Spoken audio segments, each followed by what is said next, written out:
mare vreau să fiu profesor, să învăț de geografie sau mate, sau dacă o fi în viață poate învăț altceva. Dar mie mi-ar place mate și geografie.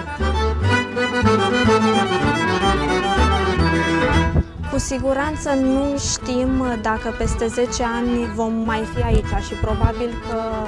nu, dar ceea ce este important este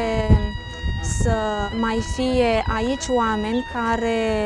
alături de noi și-au construit o speranță pentru următorii ani. Într-o realitate cu multe probleme, cum este cea de la Cojasca, sarcina cea mai importantă, cea mai grea este să naștem dorința în inima oamenilor și speranța pentru viitor.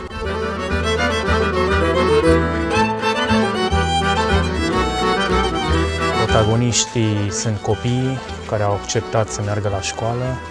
părinții care am reușit să-i convingem cât de important e ca propriul copil să urmeze o școală